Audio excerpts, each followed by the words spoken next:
Hey guys, this is Spartacus here, and welcome back to another video. Today I got some amateur gameplay for you guys on Black Ops Cold War playing on PC with a mouse and keyboard, which is something that I don't normally show here on the channel very much. And I've been playing Black Ops Cold War on the PC quite a bit these past couple weeks. I've been trying to get better using mouse and keyboard, and it's not easy to learn, you guys. It is honestly so freaking hard to do. Like, literally, controllers do help you quite a bit when it comes to aim assist, but holy smokes, mouse and keyboard is a whole different game, and it's just super difficult to get good gameplay for you guys, and I'm just really struggling playing on mouse and keyboard trying to get good gameplay. So yeah, I apologize for the amateur gameplay, but we're going to be talking about the Rush map and the new gun, the OTS-9, which was of course added to Black Ops Cold War for Season 4 Reloaded.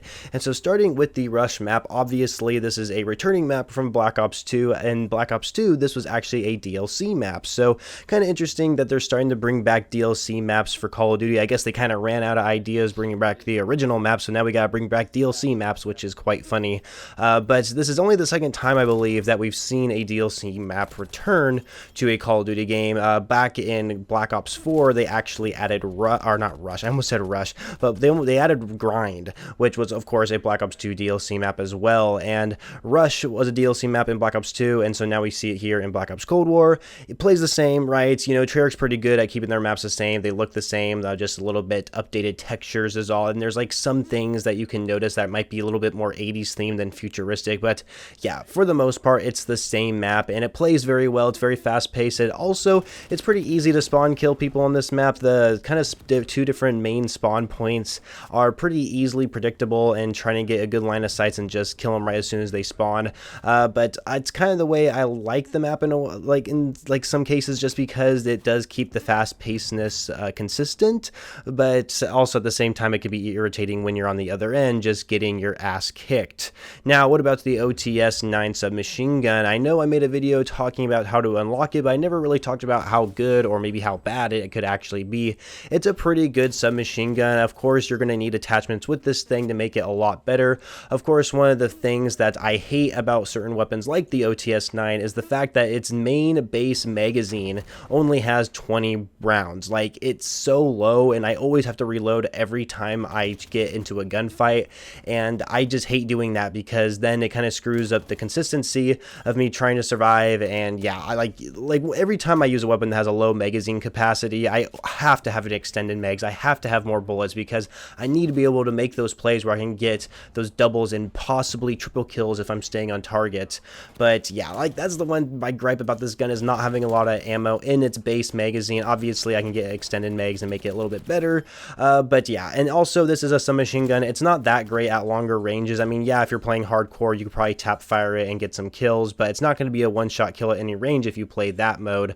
And core game modes, yeah, I've noticed it's definitely not very good at long ranges. So medium ranges you could probably win some gunfights. You're going to have to stay consistent on targets because the damage profile on this gun doesn't seem to be very high. I always kind of thought that the fire rate is just a little bit above average, the damage is like moderate, the range is moderate, and then it has a low magazine capacity. Also, the recoil on the gun is easily manageable. You don't need to have any type of grip or anything to really control the recoil on it, which is nice. I do like weapons that have good accuracy on them, and so that way I can use my attachments and focus them in other areas that it's lacking, like for example the magazine capacity, or maybe putting an extended barrel on it, so that way I can actually win gunfights easier at the medium to longer range fights if I have to.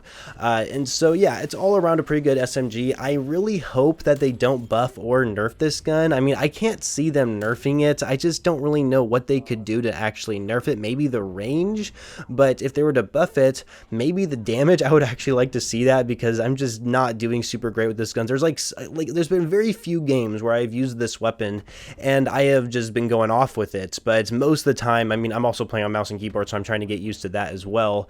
I'm just not doing too great, but like I said, I'm playing on keyboard and mouse, so you know, I'm trying to get used to that. That's probably another thing. But all around, it's not a bad SMG at all. Just make sure you get those attachments unlocked. If you guys don't want to go into multiplayer and start using this gun with like bare naked, no attachments, then you can always go to zombies and go up to like maybe round 30, activate a double weapon XP token, and of course get some attachments for it before you hop into multiplayer. I usually do that sometimes just because I don't like hopping right into multiplayer with no attachments on my gun. But you guys can do whatever you want. want. That's just a kind of a suggestion I have. But yeah, Rush, it's not a bad map. It's a very good fast-paced map, not too big. It's probably a medium-sized map, and of course the OTS-9 SMG, a new weapon added. That's always a great thing. Other Season 4 content, the only thing I really haven't gone over is Mauer Toten, which will probably be the next video. I want to play a little bit more, try and get more of a feel for the map. I have a pretty good idea how the map is laid out now. Now I just got to figure out all the different kind of steps where you can get like a free special weapon, or how to do the Easter egg and all that kind of different stuff. So anyway, just kind of a short video here, just briefly going over my opinions about the new map and the new weapon. I give a good thumbs up for that weapon, and of course I give a map the thumbs up as well. You know, I really do wish we could see more original content when it comes to these future Call of Duty games. When it comes to like weaponry, I can totally understand why they bring back old weapons. I mean, they're trying to use real weapons here, for God's sakes. I mean, you can't just make up weapons, you know. So, but when it comes to maps, yes, I would like to see a little bit more originality and try to like see the developers give us more content we haven't seen before, even though like these throwback maps aren't too bad just because they play well, and they definitely play well here in Cold War. But yeah, you know, that's one of the reasons why I really liked World War II, and and I give props to the Infinity Ward for making Modern Warfare because of how many original maps were in those games. But anyway, I just thought I'd say that really fast. So anyway, thank you guys so much for watching. Make sure you leave a like and subscribe to the channel for more Call of Duty videos every single day, and I shall catch you guys later.